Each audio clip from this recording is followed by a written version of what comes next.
All right, so we're diving deep today into self-improvement and productivity hacks. Always a good topic. Yeah. Yeah. And it's funny because, like, we're looking at these notes, like these kind of brainstorming notes, and it's like almost everything in here, I feel like we've at least touched on before. Right. You know? It's evergreen.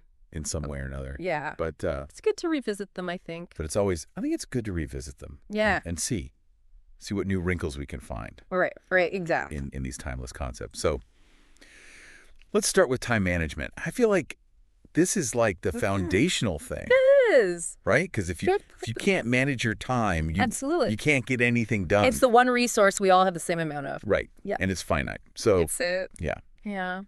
So one of the things these notes talk about, and I'm curious to hear your take on it, is time blocking. Yeah. Like actually scheduling out your day. Like, I know some people swear by this, and it's like a life changer for them. Time blocking is interesting. It's one of those things that on the surface, it seems, well, of course, why wouldn't I block out my time, right? Right. But I think where people go astray is in the inflexibility.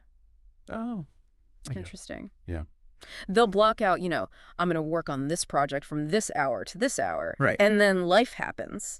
And then they feel like they failed. Yeah. So it's really important, if you're going to time block, which can be a great tool for many people, right, to just realize that life is fluid and things happen. Yeah, yeah. And so your time blocking should be able to flex with that.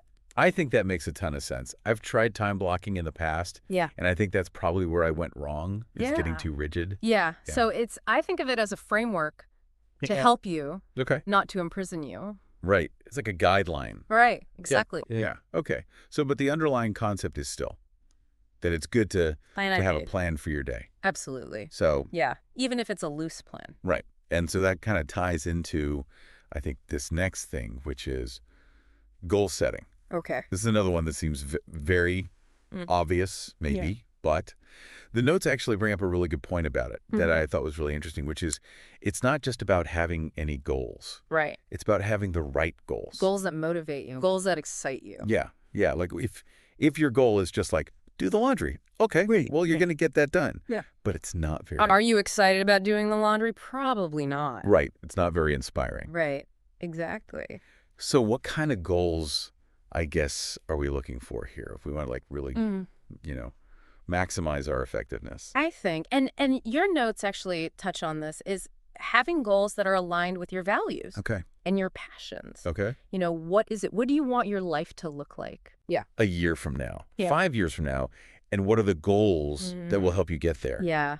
Yeah. So it's like having a bigger vision. Yes. And then figuring out how. And then breaking it down into smaller achievable steps. Yeah. Okay. So I think that's a really good point, because then it becomes less about like, just checking things off a list and more about like moving towards something that you're actually excited about. Exactly. Okay. Cool. So we talked about time management. We've talked about goal setting. Now we're getting to the part I'm actually really curious about. Okay. Which is like the unconventional stuff. Yeah. Because the notes here have some really interesting, I don't want to say weird, but like unconventional for sure.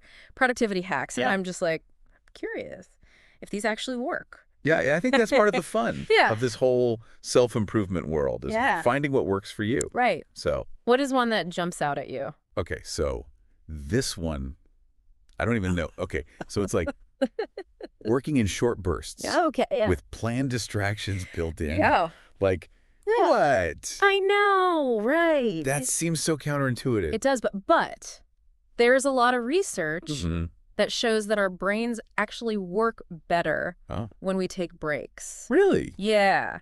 So the idea is that, instead of trying to just power through for hours on end, which we've all tried to do, and usually end up, on Facebook or, doing something else. Yeah. If you actually plan those breaks and say, okay, I'm going to work for 25 minutes and I'm going to take a 5-minute break. Get up, walk around, do something else, and then come back to it. So you're almost like tricking your brain. You are. You're giving it what it needs. Into focusing. Yeah. Huh. That's really interesting. So that's like the Pomodoro technique, right? Yeah. That's one way to do it. Okay. Interesting. So, I mean, we could probably talk about all these crazy hacks for hours. Yeah. There's so many out there. But I think the takeaway here is that it's really about experimenting. Yeah. Finding what works for you. And being willing to try things that sound a little crazy. Absolutely. And who knows, maybe one of them will be your like secret. Maybe you'll invent the next great hack. Right. Yeah. Yeah, exactly. Yeah. Cool. Well, this has been super interesting. It has. It has. I think always good. I think everyone listening should now go forth. Yes. And experiment. Absolutely. Try some new things. And see what crazy things work for you. Cool. Good stuff. All right. Thanks for joining us on this deep dive. My pleasure. And we'll see you next time. See you next time. For another deep dive. Deep dive. Into something. Yeah. Fascinating. All right. Bye.